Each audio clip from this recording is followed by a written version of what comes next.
Alrighty. We're live. Oh gosh. Make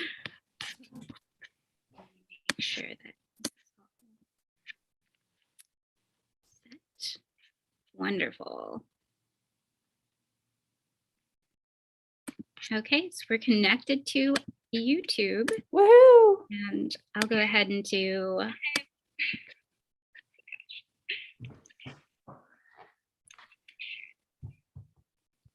oh, that's hilarious. I can hear myself. Here we go. I'm not as graceful as I thought I would be.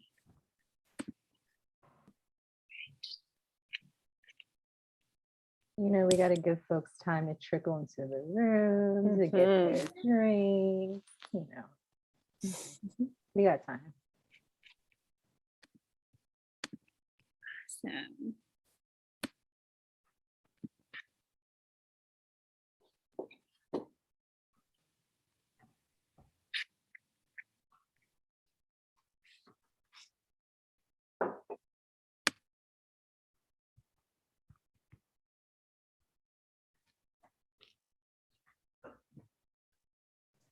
I'm giggling because my husband is texting me. I think he's watching me on the TV downstairs, and he's like, "You look great." So thank you, honey. Shout out. That's so sweet. That is adorable. That's love right there.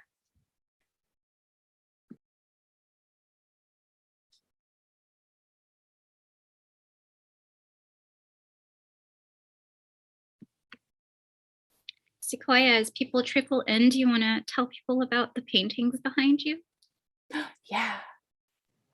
Sure. So I had to do a little something with my background. I moved houses a while ago, and I still have stuff in boxes. My bookshelves are a mess. Normally, my at-home office, you know, you see my beautiful books. I'm proud of them, but I wanted to showcase some of the beautiful artwork that I have in my office and around my home. Like to the left off screen, you can't see, but I have this huge, beautiful tapestry of Bob Marley. And, you know, I mean, I'm Prince looking over my shoulder here. This is a piece from Chris Rogers. Amazing talent in Austin. I went to this Prince kind of jam night dance party, and he was live painting. And I came outside for a little break. I saw him do the first stroke of hair, and I was like, oh, I wonder what that's going to be. And then I came out at the end of the night, and he had produced this, and I was like, I gotta buy it. I gotta buy it. But yeah, so I have Tupac over here. My student Grace painted that for me. I have Nina Simone up here. A student named Lauren painted that for me. And then over here is Kendrick. And I just wanted to bring some of the icons that I'm thinking about in this book in the room. And yeah. Yes, thank you for showcasing those, and you'll find these icons in the book as well as on the playlist. And those of you who want to listen to the playlist this evening, you could just go to tinyurl.com/LGB Spotify playlist. Made that, it was like a really long, hideous link. And I was like, I need to beautify this. So You did a great job. And that playlist absolutely kills. And I definitely recommend that as quiet background music to accompany our event tonight. Unfortunately, because of YouTube's rules, we can't play it for y'all, but definitely go check it out. I just love collaborating. I know we haven't officially started, but I just want to say that I love collaborating with hosts, with Anar and Claire, because I would have never had the idea to create a playlist, or at least not in this way. And the project of thinking about not only the, you know, there's a ton of musical references within the poems themselves, but also all of the music that was informing how I was moving through the world as I was writing these poems. Think about the arc that I wanted to take the reader and the listener through. It was really a beautiful project. I mean, this book absolutely needs a playlist. It's so musical, and your style of writing is musical, and you're just a musical person. We unpack that in the podcast. Just how music has influenced your life and your work. And yeah, I was like, this, we absolutely need a playlist. And it's such a treasure. It was a lot of fun to include and listen to. Well, adding the final touches to your book. I think it's time for Anar and I to go ahead and just say how much of an honor and a privilege it has been to work with Sequoia. We were absolutely swept off of our feet by this manuscript when we first encountered it. And I had never met Sequoia before, and I was already totally head over heels for these poems. But then I got to meet her, of course, over Zoom, but from afar. And it's been a total pleasure to work with you, Sequoia, as a human being. And you have taught me so much and shared so generously of your wisdom. And I definitely felt like I was a student taking your class for the semester of this entire year. But I read so many incredible texts because of your recommendations. And I'll go ahead and plug right now that we went ahead and compiled a reading list from Sequoia's recommendations on our blog. And that is definitely another great accompaniment to this work, because it is so citational. As you said, you really feel, in terms of the arc of the book, I feel like there is this process of self-discovery through the voices and through the experiences of these icons, be they musicians, famous musicians we all know and love, or people like Harriet Jacobs, who I had never heard of before talking to Sequoia. And then I read her autobiography, and it totally stunned me. So there's a lot to learn here. And then it's so beautiful to read these poems and to feel someone learning about themselves as they write them. It gives me chills. It's just a really beautiful book. Yes, I second Claire's sentiment. Sequoia, you're an incredible poet. That is without a doubt just a fact. But we're spoiled to get to work with you. We, like Claire said, we've learned so much, but it's also you were so patient with us, and just so kind, and just an absolute joy to talk about with poetry and music. And it's just really fun when we're in the editorial process and making a book, and we feel like we have gained like a true friend and someone that we can admire. And we know you're just gonna launch into the sky. Like you're gonna, great things are gonna happen for you as an educator, as an artist. And it's just this privilege when we're in the midst of it, and we're just like, oh my God, we get to have this pocket of time with Sequoia, and it feels just so special. And the book really captures that. This is such a magical, special collection. So we can gush forever and ever, but it is an absolute privilege to read your work and to know you and share your book with the world. So thank you. Yeah, cheers to you, Sequoia. Cheers. Cheers. This is a celebration after all. Are we ready to introduce our equally amazing lineup of readers? I'm sorry, I'm awkward over Zoom. Is this the part where I gush too? Because I want to gush over y'all, and I don't know exactly the space where I'm supposed to do that. But before we get into the poems and the poetry, I just want to say that this experience has been, you spoiled me. And I'm not sure that I'm going to be able to work with any other press. Thank you for seeing me, for really honoring the kind of lofty experimental vision that I had for these poems. Thank you for, this was such an easy, fun collaboration that, you know, I was telling the readers, you know, I thought some part of me would have trepidation about, you know, agonizing over these poems, performing these poems all over Austin for so many years, and finally collecting them into a book and sending them out into the world, and not having control over, you know, who might pick them up, what they might make of them. But there's no fear there. It's all joy. It's all delight. And Claire, you were such a careful reader, such a careful editor, and some of the changes that I made in these poems, you know, Black Boy Contrapuntal. Sorry, I won't say too much. We'll come back to the work, but that was a really old poem that I felt I had performed and harnessed the power of. And then you came to it and you said, well, what about this part here? What happens if we do this? And then bam, you know, it sent it to another stratosphere. And I don't know that that would have been possible with anyone else. And Anar, working with you on the visual poem, for instance, the Harriet Jacobs poem, which I'm sure we'll talk about. You know, me not having the language to articulate what I wanted to see on the page, but us getting into that Zoom session, you sharing the screen, getting an InDesign or Illustrator and being like, well, what about this? And what about this? And I think you mean this. And I'm like, that's it, that's it.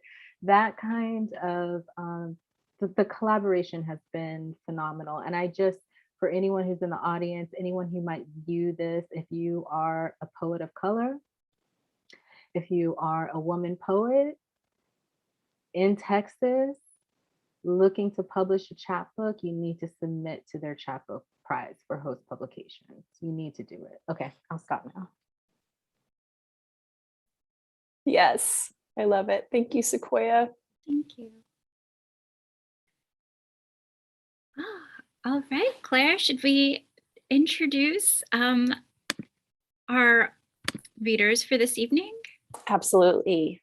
You can go ahead and go first. Yeah, so let's see.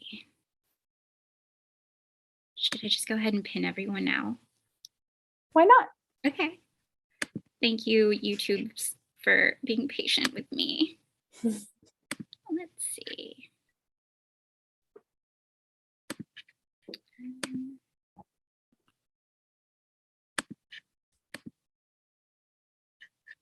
Oh, here it is.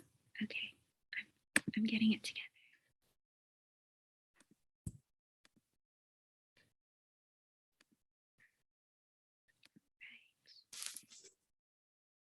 Wonderful. Everyone should be able to see our readers for this evening.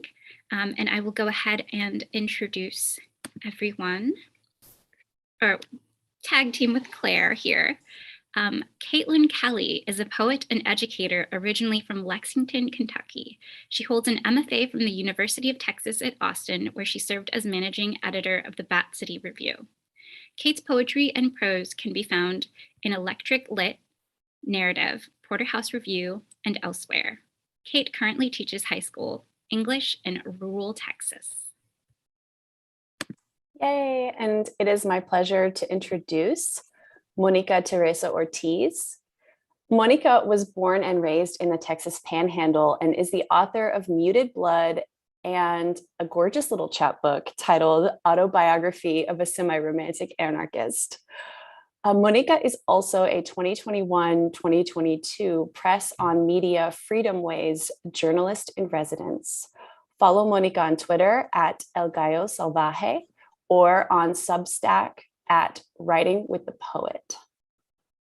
Welcome, Monica.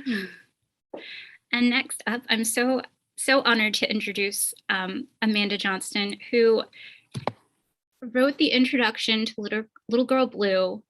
We're so grateful for your words and for seeing this collection and supporting. It's a beautiful chapbook, Amanda. A little bit about Amanda. Amanda Johnston earned a Master of Fine Arts in Creative Writing from the University of Southern Maine. She's the author of 2 chapbooks, GUAP, maybe pronounced GUAP, and Lock and Key, and the full-length collection, Another Way to Say Enter. Her work has appeared in numerous online and print publications, among them Callaloo Poetry Magazine, Puerto del Sol, Muzzle, and the anthologies Furious Flower, Seeding the Future of African American Poetry, and Women of Resistance, Poems for a New Feminism. She has received fellowships, grants, and awards from Kavikanam Foundation, Hedgebrook, the Kentucky Foundation for Women, and the Austin International Poetry Festival. She's a member of the Afro-Lashian Poets, co-founder of Black Poets Speak Out, and the founder of Torch Literary Arts. Thank you so much for joining us, Amanda. And our poet of the hour, Sequoia Maner, is an assistant professor of African American literature at Spelman College. She is a co-editor of the critical creative book, Revisiting the Elegy in the Black Lives Matter Era, and at work on a forthcoming book regarding Kendrick Lamar's album, To Pimp a Butterfly, for the 33 1/3 series out from Bloomsbury. Her writing has been published in Auburn Avenue, the Feminist Wire, Meridians, Obsidian, the Langston Hughes Review, and other venues.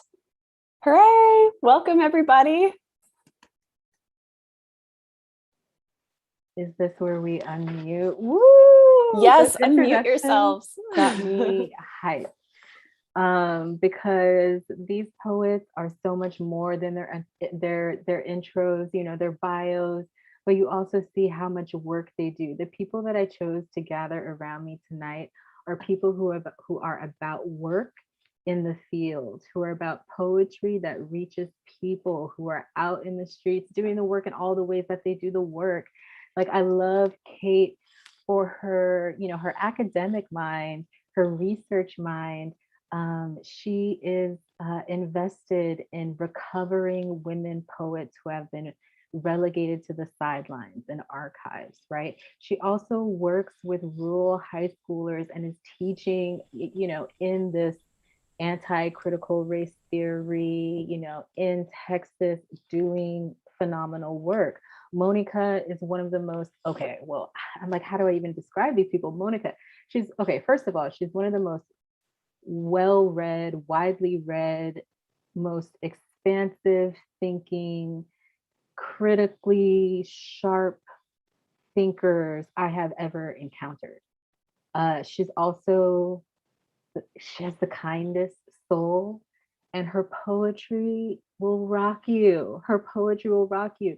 The chapbook that she released with Host Publications sold out, because of course it did, but you can still get the PDF chapbook. And if you have not read her poetry, please do. And then Amanda. Okay, so, you know, Claire, you were saying that this chapbook feels like there's self-discovery in it. Like, and for me, I would say that these poems document, you know, I call this my Austin book. You know, as I was moving away from Austin, I was like, this is the time to make a collection. This is kind of my sorrow song, my goodbye, my farewell, right, to Austin. And for me, this chapbook collects a coming to consciousness in that space. Austin, a space where I was activated, a space where I started recognizing poetry as a vehicle for moving through people and maybe stimulating some kind of transformation in the moment. Like, that's powerful. And it was Amanda who turned my head there. I was like, oh, I see what she's doing, and I want to be a part of that, right? And I'm so grateful. Thank you so much for your brilliant introduction to this work. Thank you for sitting with me and documenting the formative stages of Black Poets Speak Out, and us, you know, doing that publication together for Revisiting the Elegy. It's important work to me, and I'm just so grateful and honored to be here with y'all tonight. So my idea is that, you know, I asked each of the poets in the room to pick one poem from the chapbook, and then we would have a kind of organic conversation that comes out of that. y'all will hear some poetry, but really I gathered these lines here because they're brilliant. And I also want to see like what they're thinking about, you know, what showed up in their work and you know. So this is my way of being a little bit selfish. And I know the poems they've chosen, and I want to open with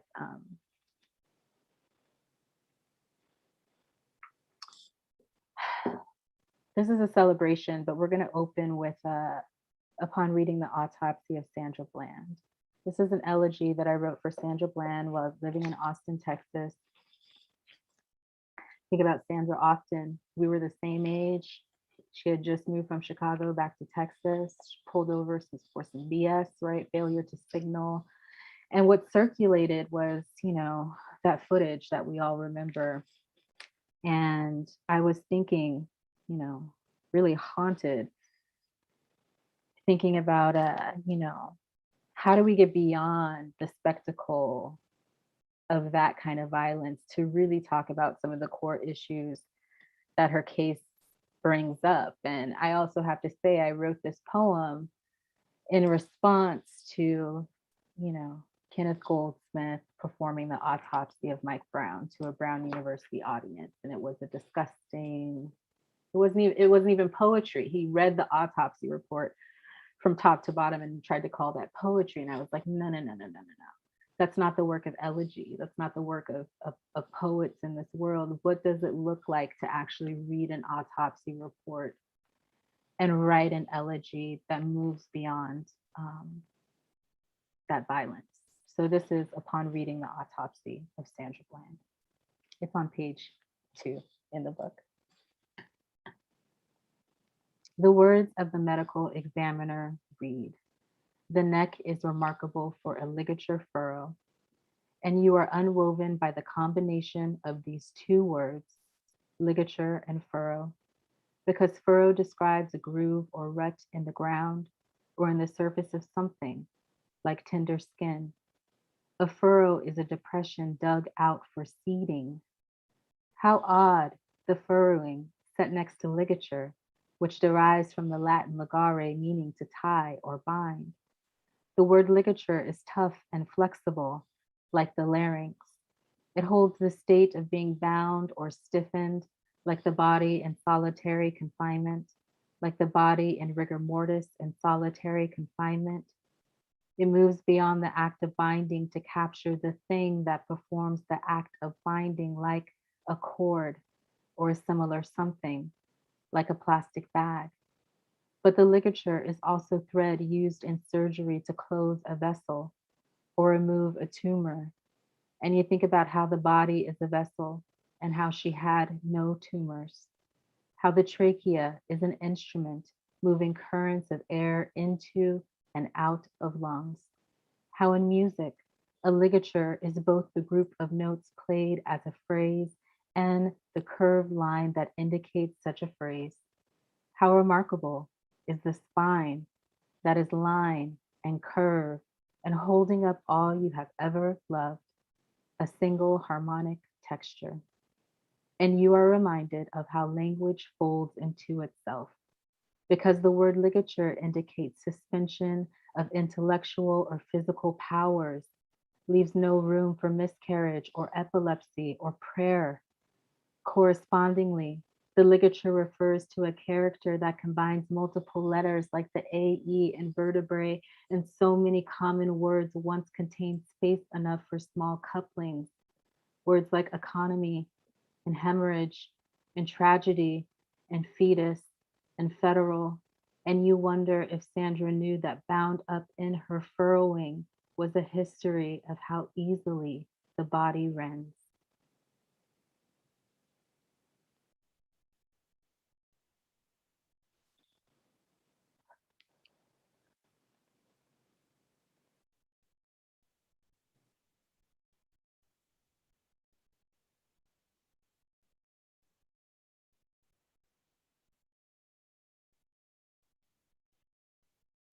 I'm gonna just pause there.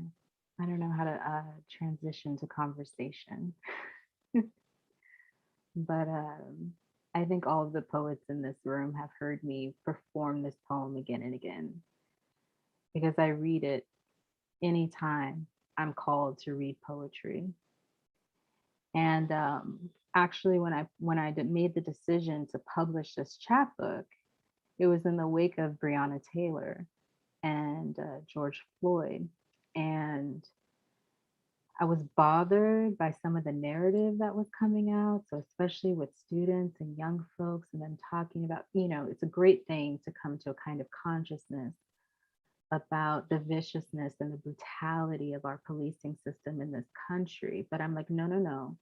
Don't forget the work, the movement that has been building, right? If you don't know the story about Sandra Bland, say her name, Yeah.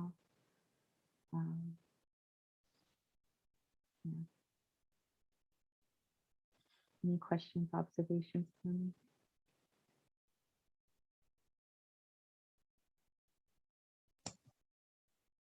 Thank you.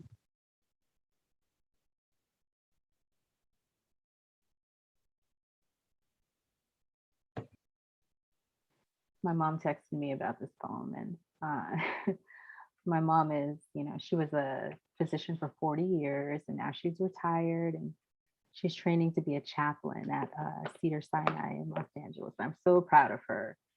But she was like, oh, she calls me Tootsie. Tootsie, I love this poem. I was really drawn to the kind of medical language and, what are you doing there? And I was just so touched that she would read my poetry so closely. But I really wanted to think about, it's a poem about breath. I'm constantly thinking about the miraculousness of the body, of our human bodies, down to the molecular level, how incredible we are, and the complex systems of our bodies and the intricate networks, and what a tragedy it is to have that breath stolen or taken before its time. And yeah, so this is a poem that I hope sucks the breath out of everyone in the room when they hear it. That was the intention.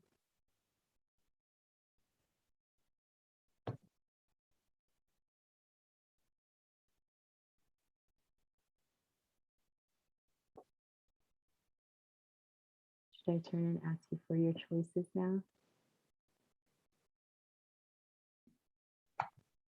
If you're ready, we're ready. Okay, Kate, you want to jump us off, talk to us about the poem chosen and why, and we'll get into it. Absolutely. And I think this poem you just read, it does take my breath away, Sequoia, every time.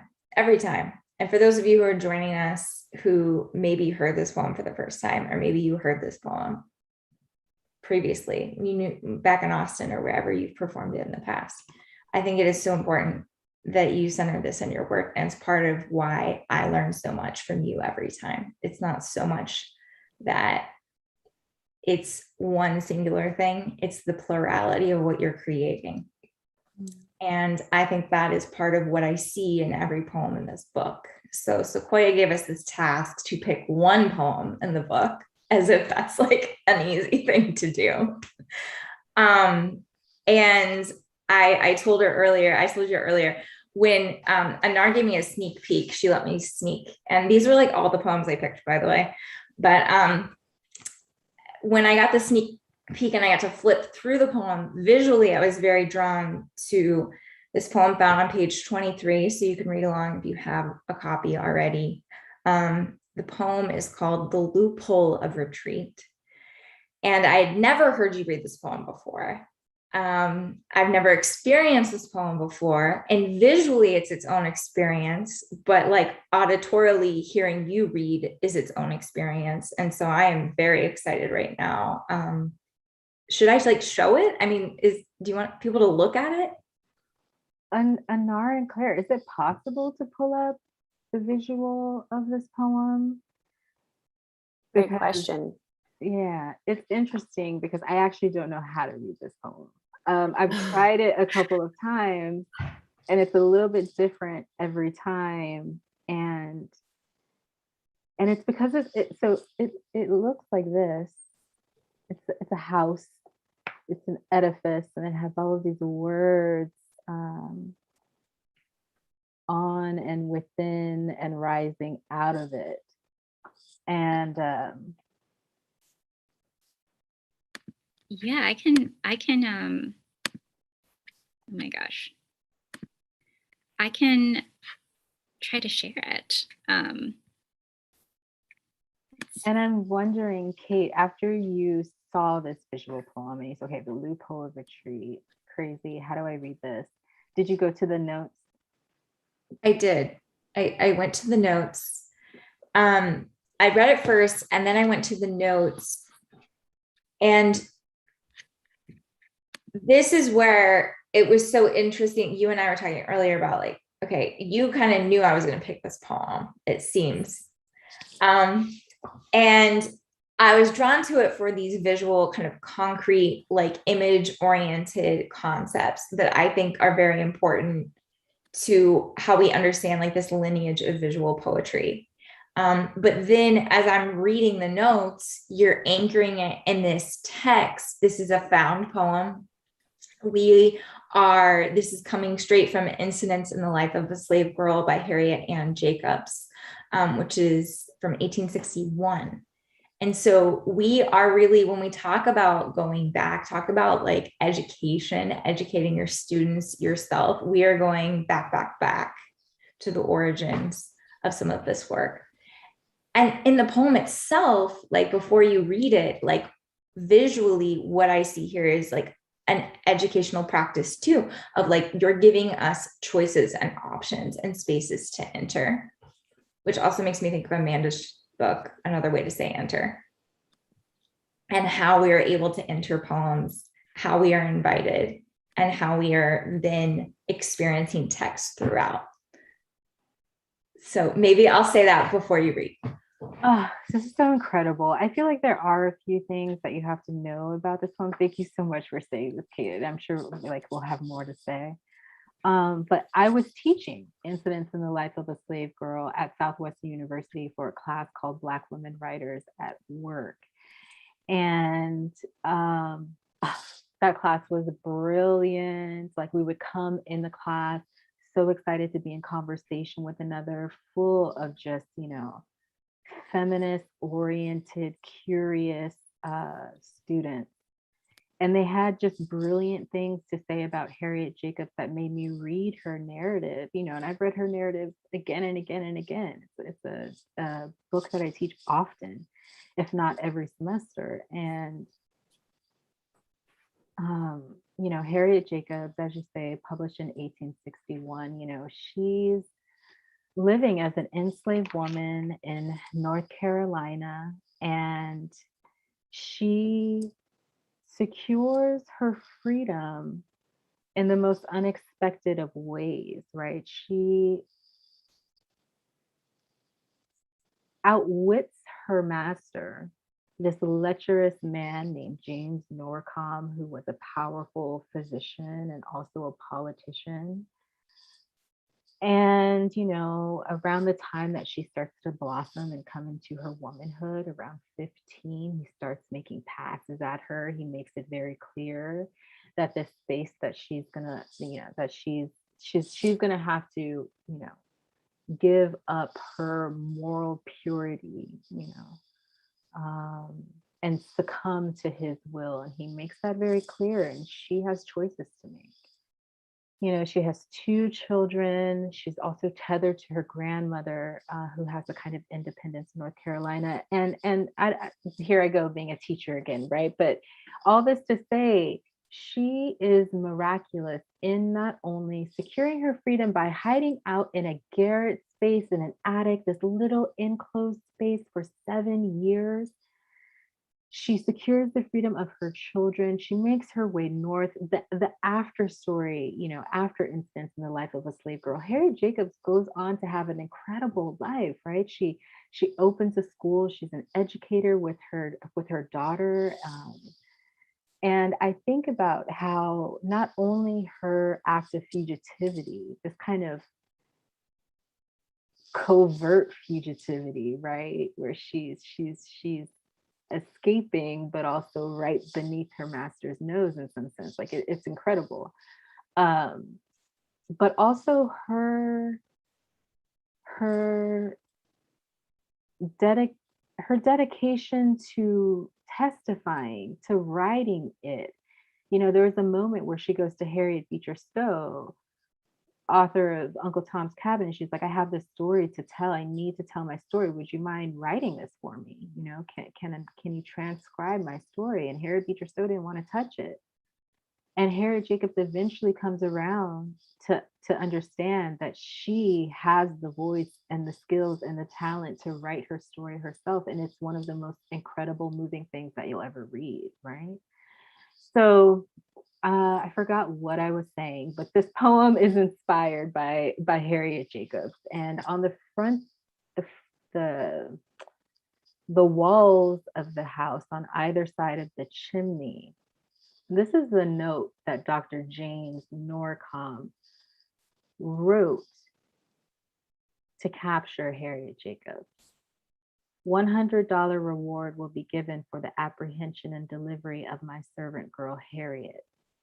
She is a light mulatto, 21 years of age, about 5 feet 4 inches high, of a thick and corpulent habit, having on her head a thick covering of black hair that curls naturally, but which can be easily combed straight. She speaks easily and fluently and has an agreeable carriage and address. Being a good seamstress, she has been accustomed to dress well, has a variety of fine clothes made in the prevailing fashion, and will probably appear abroad, tricked out in gay and fashionable finery.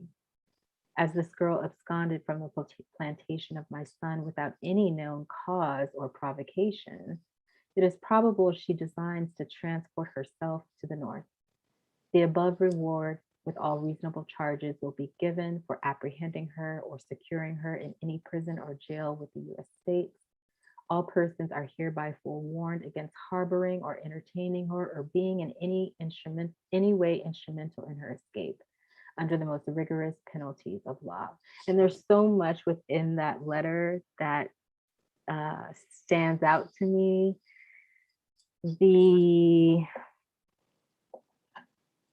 $100 was not chump change in that time.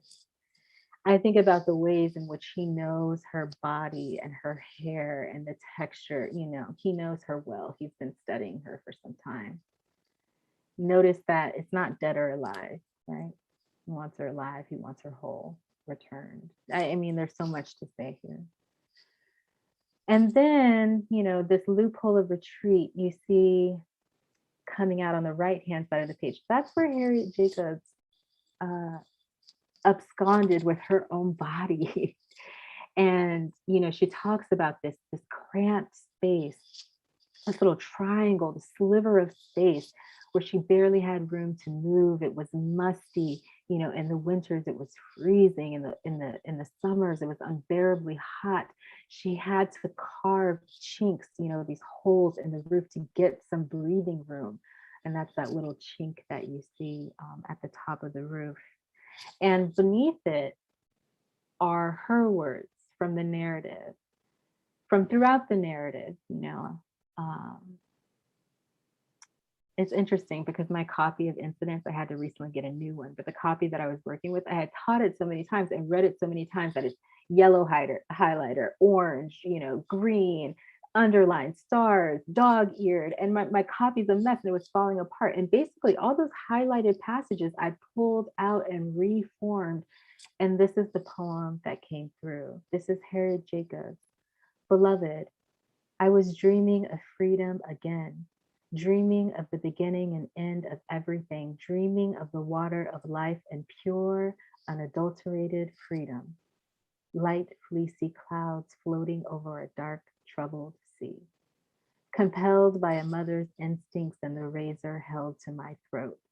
Compelled by fiends who bear the shape of men and spring like tigers in stormy, terrific ways. I planned and I planned. I was desperate with woman's pride and deliberate calculation. Knowing the impassable gulf, I made a headlong plunge. I resolved never to be conquered. And then that chimney, that's the fire and the smoke and the heat and the rising, and that's HJ's spirit, infusing into all of us.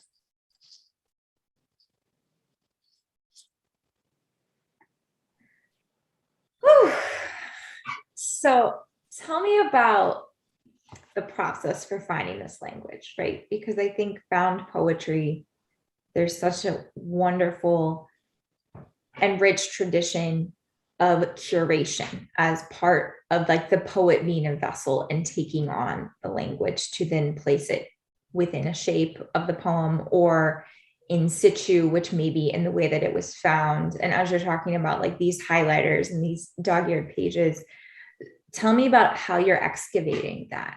And as I say that word excavation, I'm thinking about reading Nikki Finney did and talking about research as part of the poetic process. Oh, and yes. Talk about excavate. Oh, yes. So much to say there, where to start.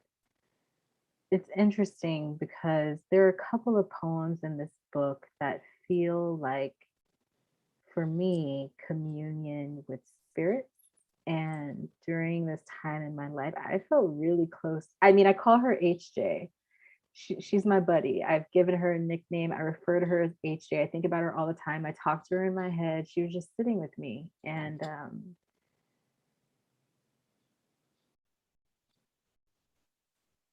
so much of my work, the critical side, the poetry side, I mean, the poetry is critical, the critical is poetry. It all kind of melds together for me.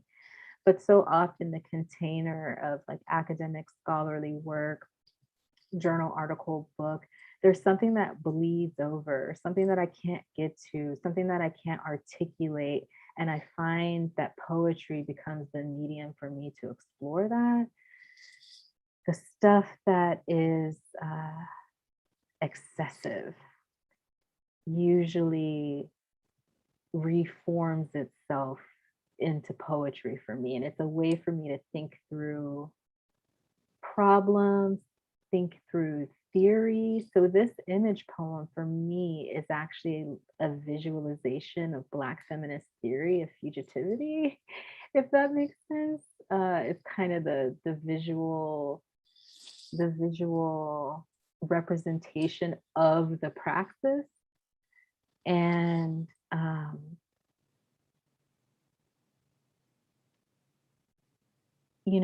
so much of this work is citational. So within the poems themselves, I mean, this one, a found poem itself, it's the only found poem within the work, but there are epigraphs and there are quotations and embedded lines and even stuff that, perhaps I'm not citing, but is in my mental space as I'm forming the poem. And sometimes it's even subconscious. I don't even know it's there. Then I go back and read it and I'm like, oh yeah, I recognize that, right? And I often think so much about what it means to be a Black poet who is in and of and respects the tradition and also wants to build upon the tradition and funk the tradition and all the things. And so that citational practice, I think it's a way of saying it's an honoring, it's a acknowledgement of the legacy and the lineage that I have dedicated my career and life to unpacking and understanding, and there's so much reverence there for me. And so the poems are, for me, I would say most of the time compelled by research, or even if they're compelled from something outside of research, a feeling, a moment that happened, something that I want to recapture or return to. My mode of producing the poem is through research, So there's this poem in the book, Tangle of Pathology, that is it looks like a QR code. So if anyone has problems with the QR code, it's a big code. I feel like Anar got super excited. Just hold your phone really far away and it'll take a picture. But there's a reason why it's a QR code. You know, this is a poem about Dylan Roof and his killing of 9 parishioners, right? And what started as a poem that was going to be, you know, I wanted to honor these victims. And I thought it was going to be, you know, kind of similar to the other elegies that I've written. It turned into something else completely. You know, it's an exploration of white supremacist violence. It is an unpacking of white male aggression. It is thinking about our country's obsession with guns. You know, it's a poem that has 3 voices. Dylan Roof's mom, Dylan Roof himself, and that language comes from the manifesto. So that was the research. I was immersed in that manifesto for too long, you know, and my husband knows when I'm writing something that creeps me out of my skin because I got a funky attitude and I was in a funk for a while with that one. But then the 3rd voice is Dylan Roof's father. And in that poem, it's titled The Tangle of Pathology, which comes from Daniel Patrick Moynihan's The Moynihan Report. You know, this report that comes out, you know, right after the passage of, you know, Civil Rights Act of 65. And it's the first, you know, kind of federal study of Black families and Black households. And Moynihan comes to conclude that the matriarchal structure and the dominant nature of Black women is somehow emasculating Black men and accounts for their failure to perform in sectors like education and the workforce, et cetera, et cetera. And, you know, this damning piece of public policy, which continues to resurface and find ways to be used to this day, it doesn't address, it just fails to address the deep-seatedness of white supremacist patriarchal violence that structures, you know, everything in this country. And yeah, so a poem like that for me is highly citational. It comes from research, but it's compelled by this need to understand, how can a Dylan Roof exist? Why do we keep making Dylan Roofs? You know, how is this formed and shaped? And for me to get to that, I have to immerse myself in research, and then it comes out in all of these interesting ways, you know? Yeah. Well, yeah. And I thought of that Dylan Roof poem as I was reading James Norcombe's words. It's like there's this echo effect there.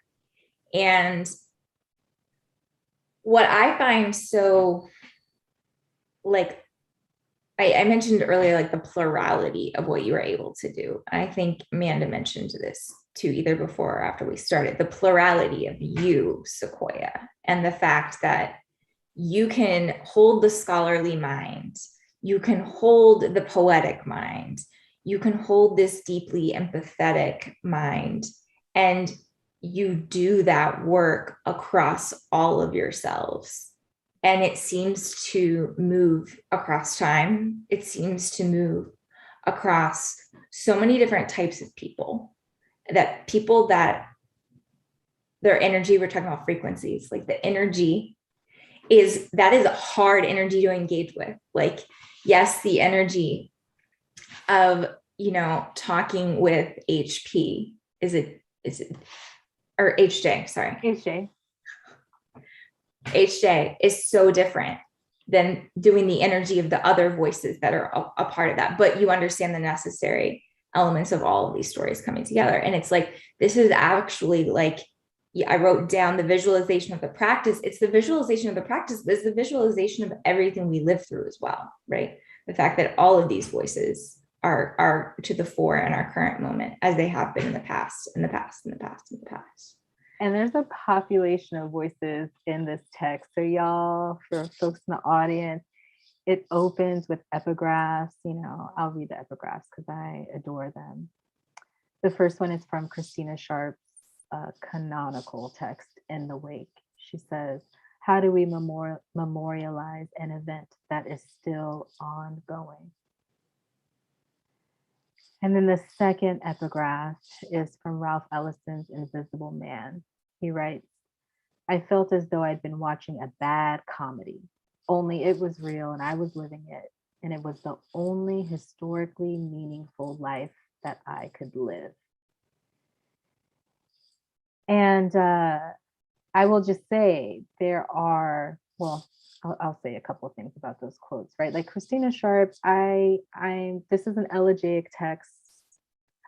You know, I like to say that I'm a sad girl poet.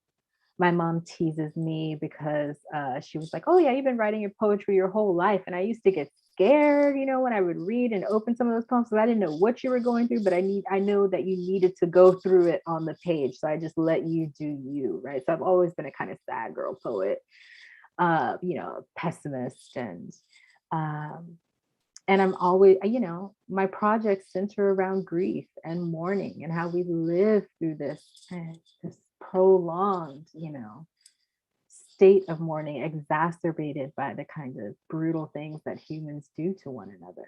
And this Ellison quote, Invisible Man, another text that I teach often, a text that is dear to me. You know, my high school teacher gave me that text. She saw that I was bored in our AP literature class, and she was like, you might like this book. And she slid it to me on the side, and I devoured it. And, you know, I would stay after class and we'd have conversations about it.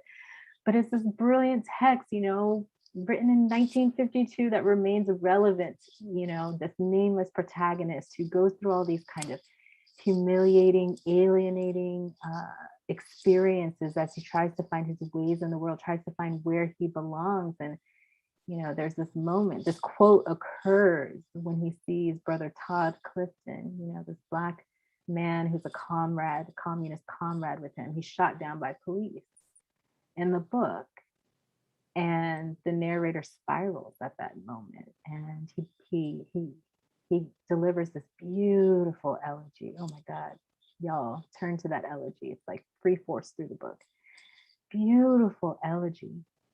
But that moment is so important for me because from there, he's kind of a radicalized, and, you know, he starts moving in these subversive ways, and he goes underground, and he starts to understand how powerful it is to define oneself for the self, right? Instead of all these other folks kind of, you know, defining you, to move inward and cultivate a power that might be transformative. So yeah, there are so many voices that are shaping me. You know, this cover, I was like, Anar, I want Gwendolyn Brooks. Give me Gwendolyn Brooks, but Sequoia style. So the cover for me is citational. There's icons like Tupac and Muhammad Ali and Prince that there are poems for. There are victims of police violence like Trayvon Martin. And that Trayvon Martin poem, it's actually a poem that was stimulated by the death of Tamir Rice, right? So Tamir Rice, Trayvon Martin, Sandra Bland, Natasha McKenna. There's just a kind of overwhelming chorus of voices. But I also think that my voice is perhaps, I don't know, is the center of what holds all those voices together.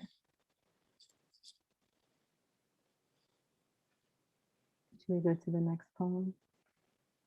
Thank you, Sequoia. Thank you, Kate. Monica?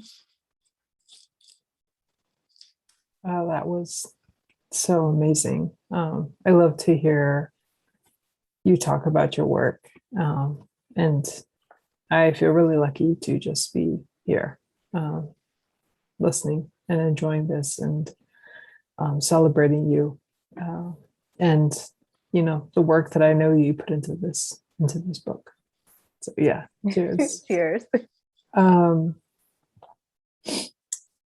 So there was many poems that I wanted to choose for you, but the one that I really just wanted to hear you read was the When Bodies of Water Exhale, because for many reasons, one being that Sequoia and I are both Pisces, So we are water signs, just naturally drawn to bodies of water. So just that being in the title caught my eye. And then when I read it and I reread it, and it just, for me, it just brought so many thoughts to the surface. Obviously, like just thinking about the very like idea of water, which is something that I've actually been spending a lot of time with this last like year and a half, especially, thinking about flooding, going back and like remembering Katrina, and, like reading articles about cities that, eventually the ocean is going to swallow. And I think for me in this poem, but I think in general, like your work in particular, one of the, I think qualities that I appreciate and love the most is that I feel like you, like in the first line, you write, buried bones unbury themselves. And I feel like that's something that your poetry does constantly. It's just, it unburies what people try to hide. It, unburies these histories. And, the United States has such a long practice of trying to just, build over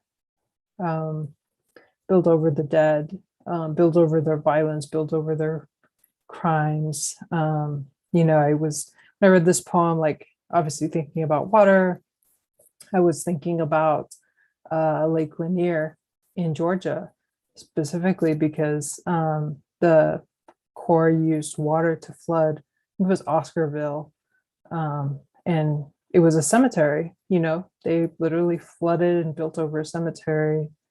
I think about Central Park. I've been spending a lot of time in New York, and Central Park was built over Seneca Village, which was a predominantly Black neighborhood.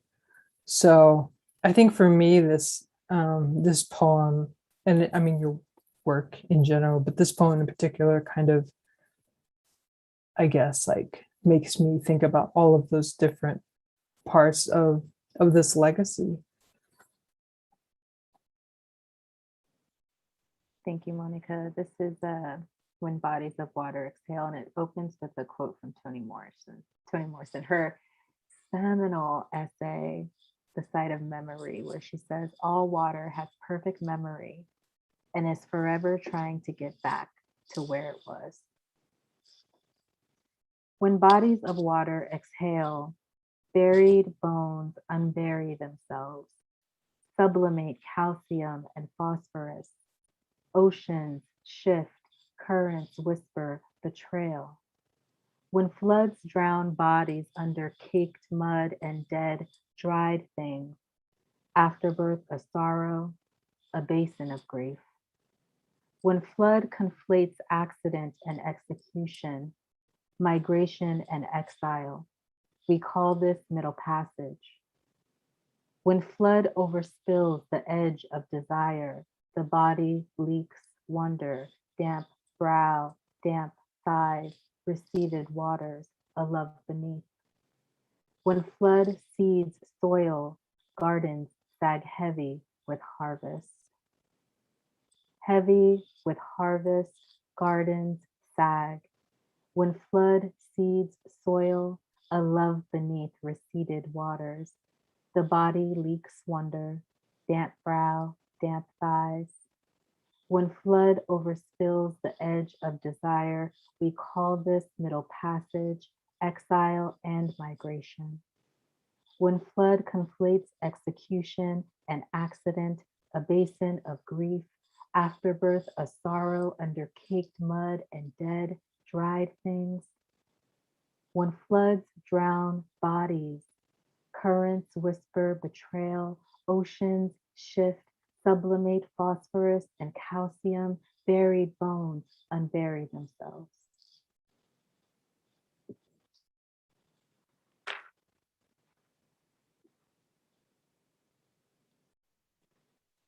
This is one of my favorite poems in the book, Monica. I love this poem. There's so much going on. I'm obsessed with water. We're Pisces, we're water people. I grew up in Los Angeles. I grew up on the beach. I grew up in Long Beach. I felt landlocked the entire time I was in Texas. And I found myself not only, retreating to whatever body of water I could find wherever, Barton Springs, a river, kayaking, did a lot of kayaking in Austin, do a lot of kayaking in Atlanta, flying home to California, trying to get some ocean. But I found myself researching water. And there's one book in particular, the scholar Anissa Wardy, and she writes a book called Water in African American Memory. And that book rocked me. She really had me thinking about ways that, again, I'm back to the miraculousness of the human body and the miraculousness of this planet and nature and all of the kind of ecosystems and that keep us running, that, the kind of exchanges between our bodies and natural bodies. And, I was thinking about all of the lives drowned in bodies of water, like the Atlantic, drowned in rivers. But also there's a kind of recycling, a kind of rebirth. I was thinking about the carbon cycle and how bodies and bones break down to elements, and those elements, enrich and nurture other, species. And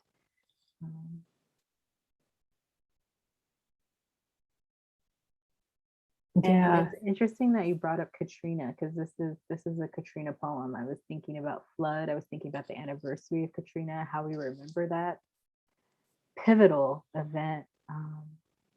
Go ahead. Yeah, that was definitely what came up for me. It also like I feel in a lot of your poems, but this one in particular, when it's that feeling of when you are underwater and you're holding your breath and then suddenly you like exhale, when you're underwater. And there's something both really like terrifying about that moment, but also very like freeing. And that's, for me, that's like the feeling I had when I read this poem. It's so interesting that you say that, because this poem is also stimulated not only by Toni Morrison, not only by Katrina, but I was also thinking about Beyonce and Beyonce's Lemonade and that incredible gift that she offered us. And there's this moment where she swan dives into water, is submerged, and who does she encounter but herself in repose, right? And I was thinking about this Narcissus moment underwater and how Lemonade, I write about this in an article that you guys can find, and it's published in Meridians journal. But thinking about how that the visual narrative that she's giving us is all about inward retreat and, going into one's deepest recesses that feels like a flooding, but that flooding can lead to kind of transformation, right? That inward retreat is terrifying and, unruly. I'm thinking about Kevin Quashie. Thank you so much, Kevin Quashie. I will also say I'm all over the place because there's a lot that went into this poem, but Kevin Quashie was one of my earliest readers of this poem. And, I was like, I'm thinking about your book so much, Professor Quashie, the sovereignty of quiet. And he talks about developing, this Black feminist praxis around inward, interiority and quietude, and how that might be a radical, liberating endeavor. So that image of Beyonce diving in to discover herself was at the forefront of my mind when creating this poem. So the fact that you said it sounds like, you know, being underwater and exhaling and finding a moment of, you know, release or surrender, you know. This is a poem, yeah, this is a poem about surrender. Yeah, I love that, Monica, because you see me so clearly. Yeah, it does. Like, you know, I also like try to find water wherever I'm at. So I like swimming, and I always feel like this emotion is, you know, when you're swimming underwater and you really can't hear anything except, you know, yourself. And so I love that reference to Kevin Quashie, who I read because of you. You were one of I the think people. I remember encountering you and being like, yo, you should, I think you might like this book. And I Yeah. didn't even really know you then, but I just knew that you were a voracious reader. And I always saw you with some kind of dope book in your hands. Being, oh, I like that book too. Or, oh, I see what she's reading. Let me pick that up. Yeah. And that book was blowing my mind. And everyone that I encountered, I was like, you need to read this. Yeah, both of his books, just like, you know, Black Aliveness, Poetics is just also like that as well. I think something else I really wanted to point out about this poem too is the lines, receded waters, a love beneath. Because like I also just found that idea so intriguing, that, you know, what is underneath all of this water and what is underneath the surface. And, you know, like I think it's more than 90% of the ocean is unknown. We don't really know what's in the water. And yet, you know, there's like universes beneath the surface, you know, entire like ecosystems that keep us alive. And so I love that reference in the poem as well. Like when the water like kind of recedes, you're finding like, you might find cities, you might find, you know, coral, you might find whatever. It's so interesting to me. Oh, Monica, you see me so well. I've been thinking about where I'm going to go next, and I've decided that I want to write about dinosaurs. Okay, so one of my favorite shows is PBS Eons that comes on YouTube. I love their YouTube channel, and they have these little 15, 20, 30-minute, you know, animated breakdowns of, you know, the Triassic period and how, you know, this species died out, and how you know, our earliest formations of continents shifted over time, you know, how different eras of time, you know, define themselves. So interesting. And that show always makes me think about how, you know, minuscule and kind of, you know, finite and insignificant we are as human beings in regard to the expanse of, you know, this earth and this world. I think about space often. So I think about I'm saying all this to say, I think about the depths of ocean often. My YouTube feed is all about that stuff, right? I think about space often. And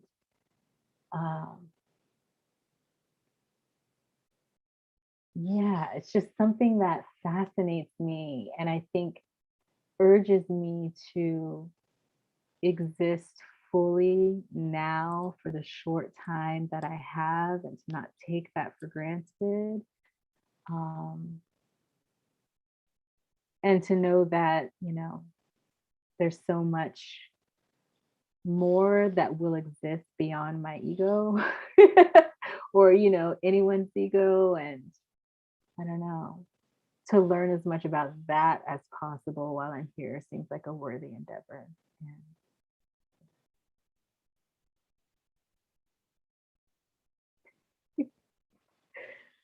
Okay, should we move on to the next selection? Wow. I mean, you got books stacked inside of books, inside of books, inside of books.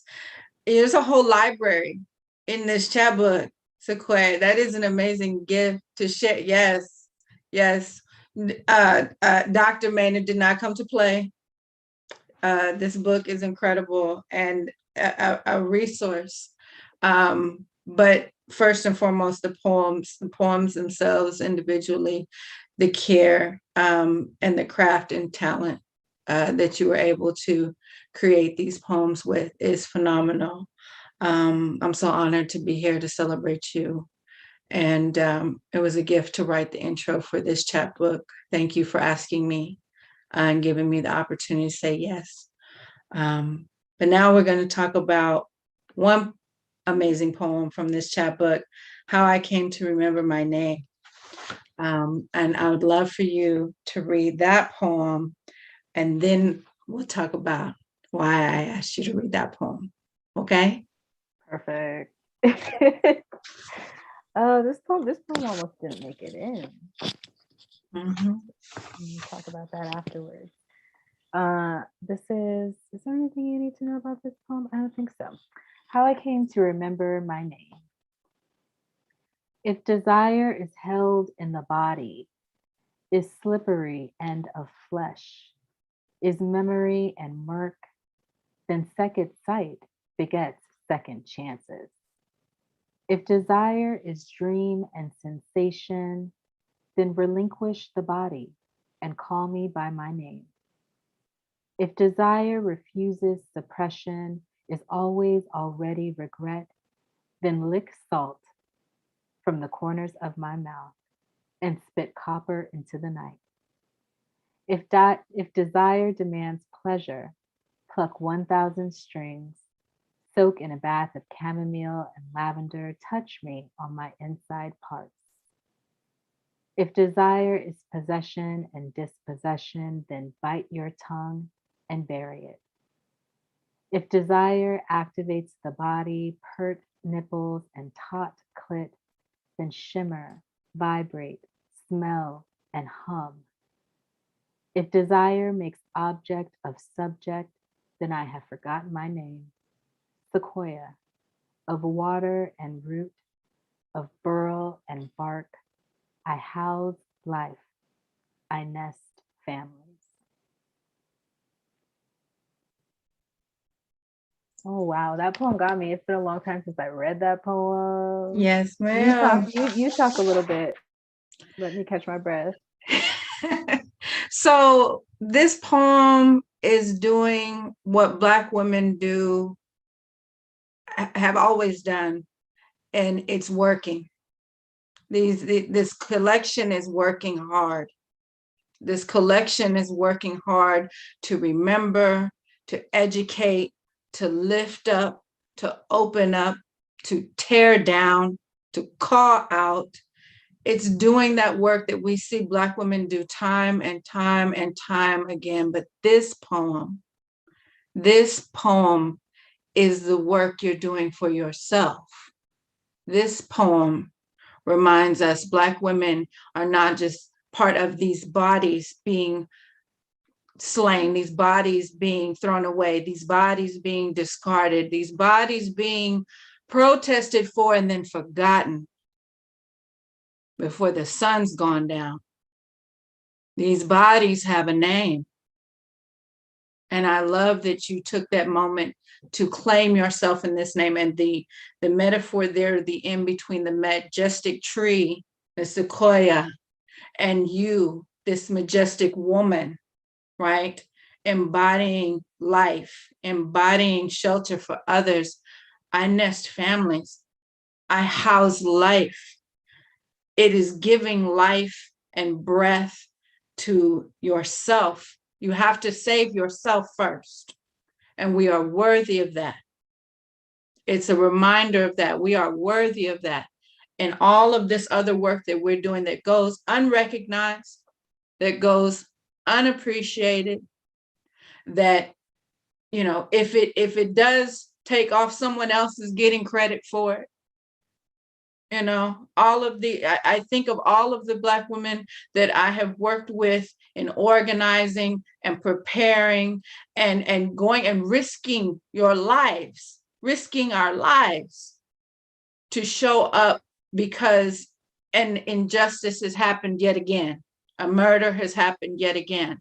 And let's be real about it. The stakes are high. When we're out there, they're so high. And the threat to our lives is not overstated in any way. You know, I can count to so many moments.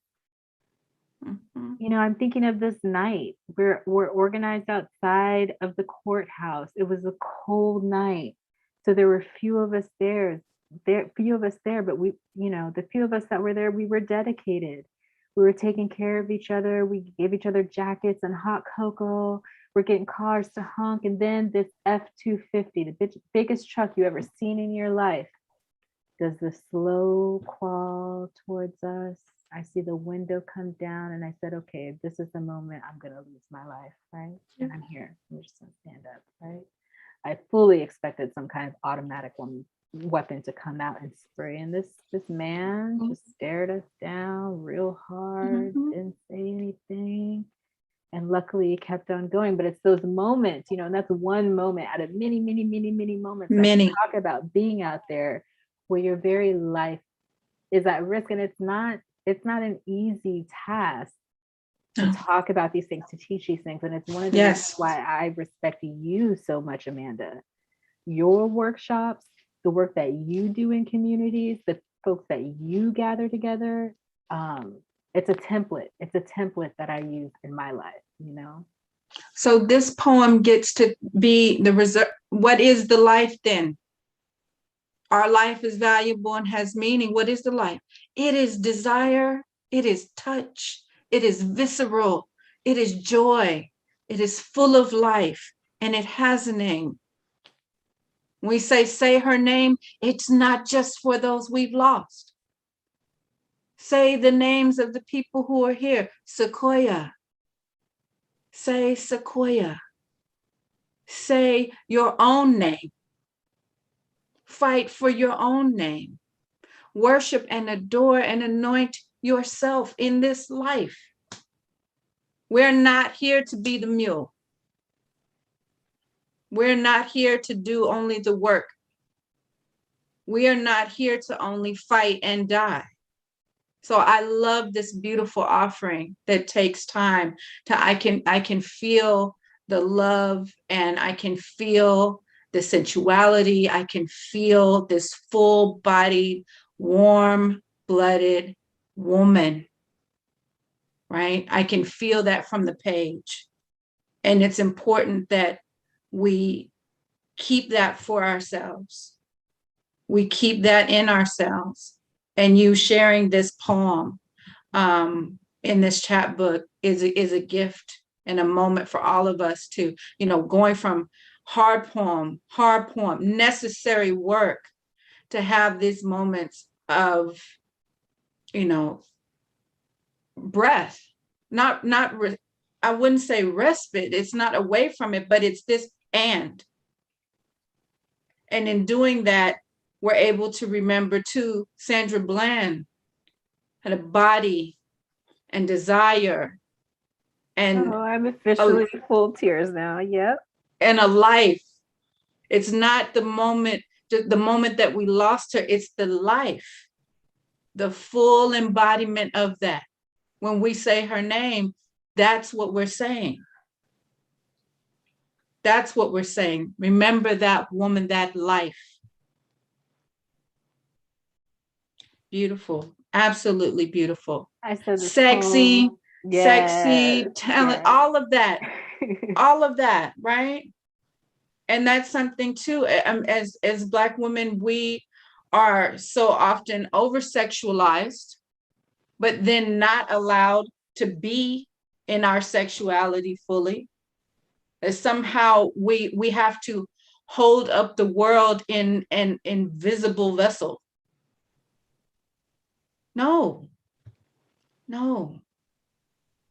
Taste it in the corners of my mouth. Yes. Yes. Beautiful. Yes. Thank you. There's nothing more I can add to that. Shit. Well, shit. This poem, yeah, I said that this poem almost didn't make it in because it felt so vulnerable and it felt obscene, but I like the obscenity, you know. It felt, and even when I submitted the manuscript, it's interesting because that line that says, you know, then I forgot my name, Sequoia. Sequoia was like censored, it was blacked out, so it could be anyone's name. You could be insert name, you know. But really, this poem is about coming into myself and my full self and loving her fully. Loving her fully. Yeah. And deserving. Yeah. Worthy. Desirable. Lovable. Yes, ma'am. Well, damn. I knew someone was gonna make me cry up in here. Yes, ma'am. Yes, Monica. Yes. And that's something that so many of us Black women are denied on a regular basis.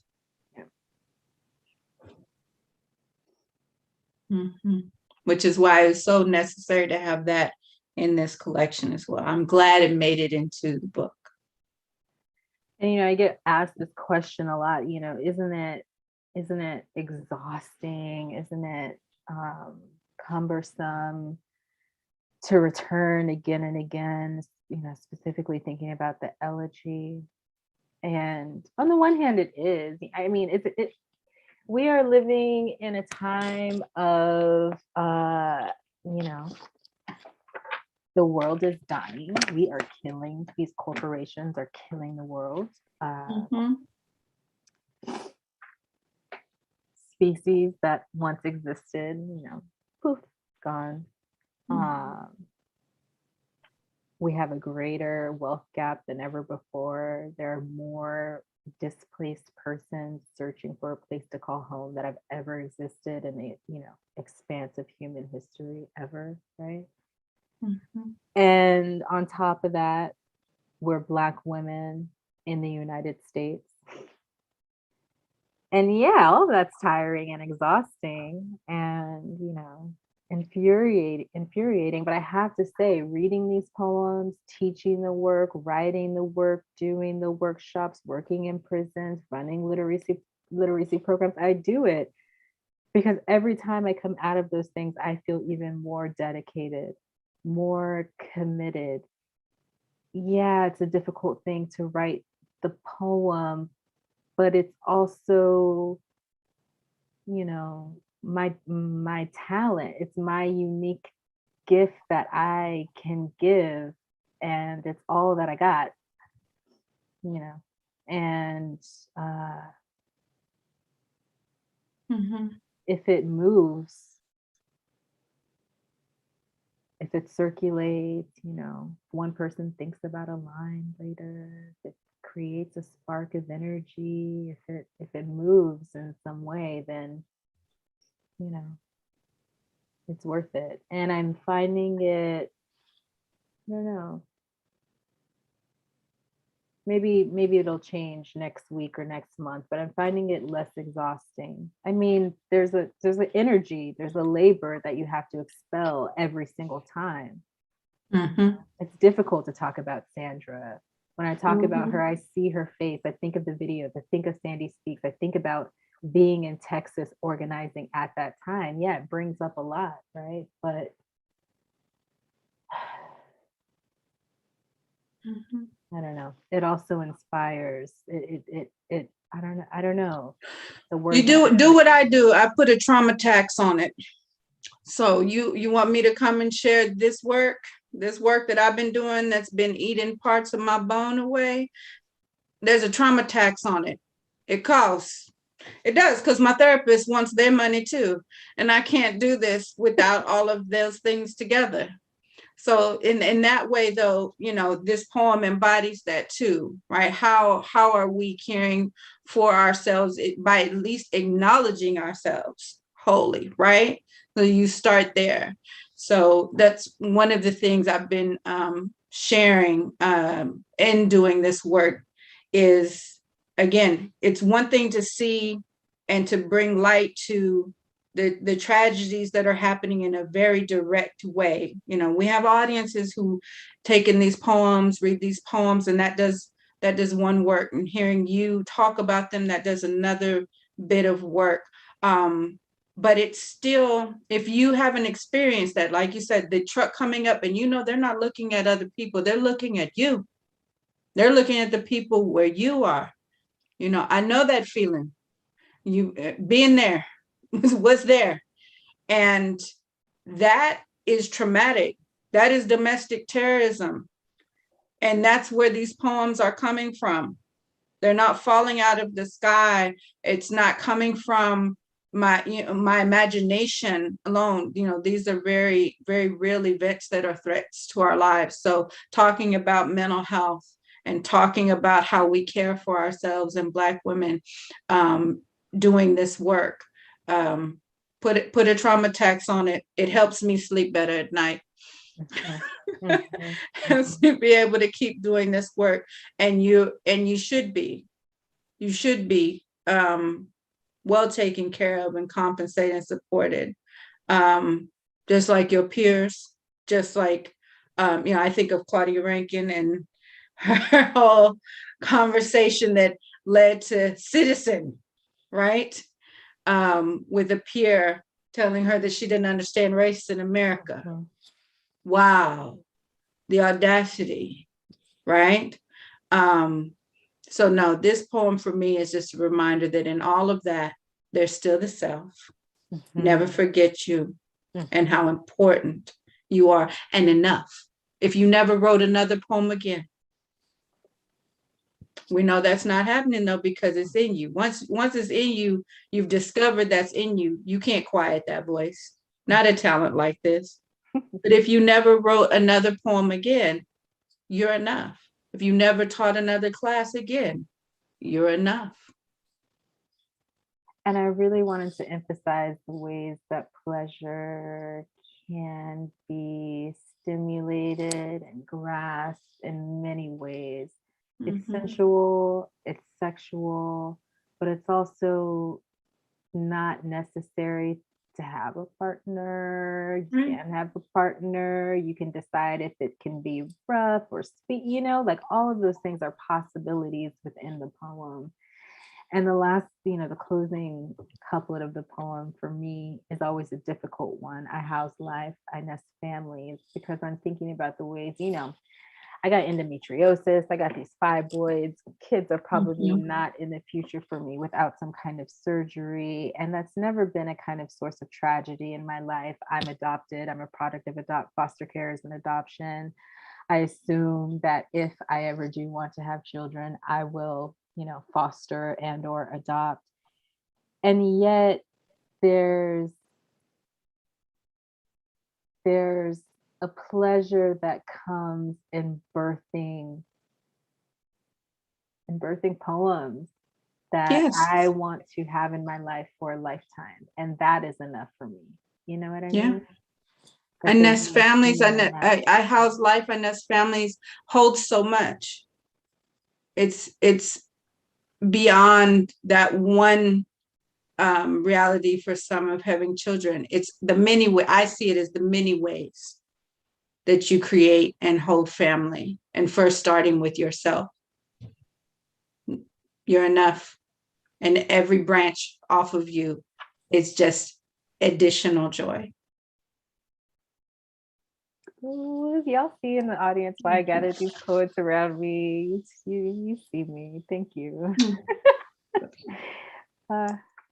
Beautiful.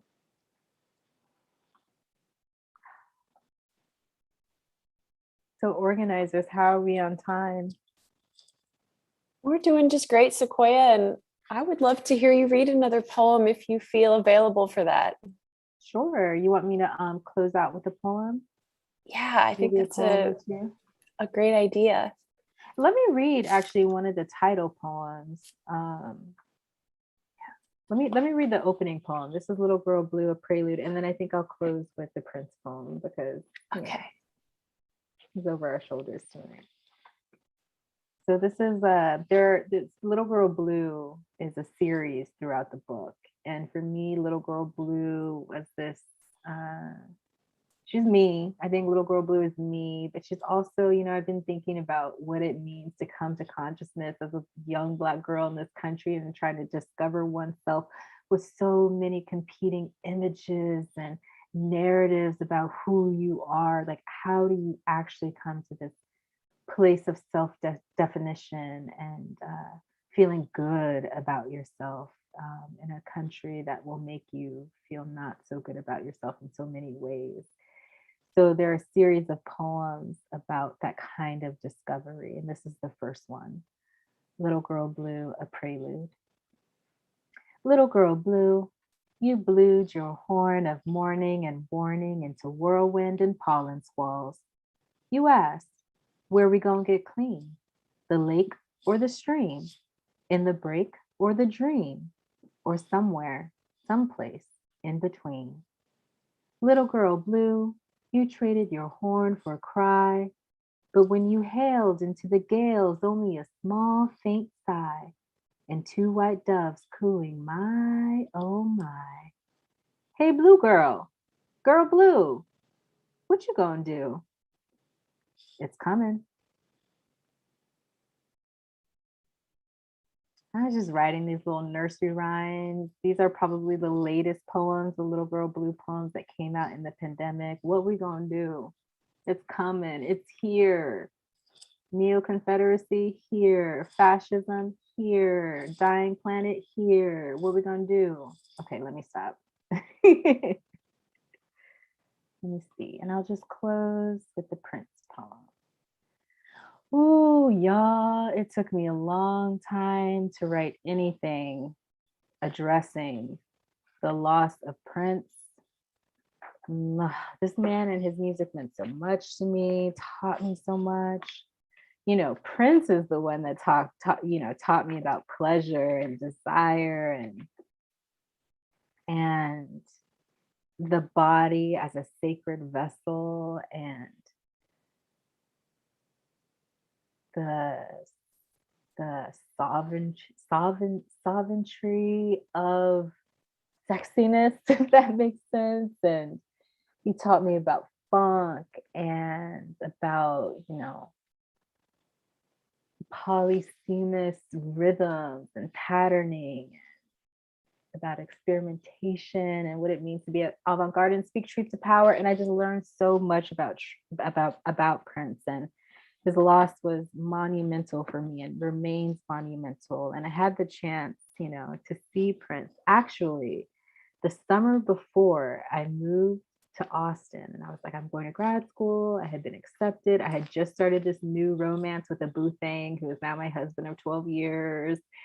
And I was like, I got into grad school. I got to go. I'll see you, And he was like, I'll come to Austin. I'll be there. And within 6 months, he was there. Right. But that summer, Prince came to town and he was doing this Welcome to America tour. It was a 21-night gig at the Forum. And every single ticket within the Forum Auditorium, huge, massive place, it's where the Lakers used to play before they moved to the Staples Center. Every single ticket within that place, $25, affordable. Anyone in the neighborhood could come, right in the heart of Inglewood. And I was living in Inglewood at the time. So my spot was like the party, we come meet at my spot. We'd walk out over to the concert, And so that summer, I was a Prince groupie. I went to every single show that there was. And that was my summer of Prince. And I went to so many of those shows with my friend Ananias, who is this brilliant musician who lives in Los Angeles. And this poem is thinking about those concerts that we went to together. This has an epigraph from one of my favorite Prince songs. If I had to name a top 30, this would be in the top 30. This is Dark from his mid-90s. I want to say like 1994 album, Come. Amazing album, orchestral album. The horn section on that album, phenomenal. Check it out if you don't know it. But he says, how could you, babe, leave me in the dark? The day Prince died. The day Prince died, she devolved into muteness, returned to stubborn silence, sucked her thumb, curled into herself, lashed out at anyone bold enough to ask, "How are you?" Wander wondered, danced profusely, returned to a time when her name was Desire, pronounced Desiree, when everything was erotic, when everything was beautiful, strange, and they were faggots, when she fainted before the fourth encore and revived by the finale, when he was ageless and she was agile, they risked it all, leapt with abandon, landed in deep plie, full second, graceful as Alvin Ailey dancers in Revolution, Revelation. She always landed on her feet, let the music be her guide to getting off proper. She fucked girls, she fucked guys, like fucking herself most. Didn't believe in nasty bodies nor sin, knew her body and what to do, knew the difference between feel right and feel wrong, found a creamy center, said, "I would die for you," said, "Nothing compares to you," said, "I want to be your lover, baby," jacked them off before blotting her black lipstick. She married a man, she married a woman, she was always alone, said, "I don't understand why you have to hurt me, baby, hurt me in the dark."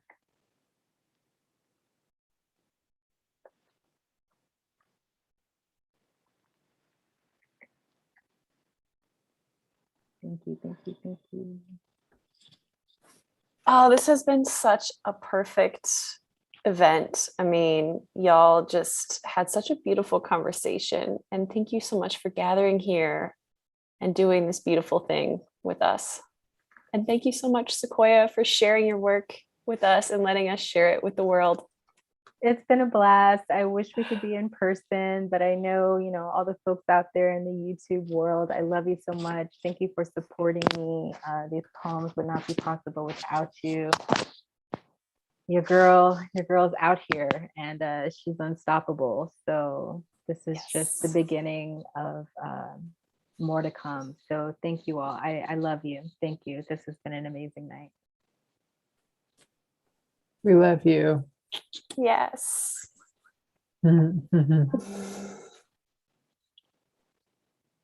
As we wrap up the evening, I do want to remind folks that we have 10 signed copies of Sequoia's Little Girl Blue at Malvern Books. So please stop by. I slid some postcards in there. You can just call Malvern Books tomorrow or in the following week. They won't be there long, just so you know.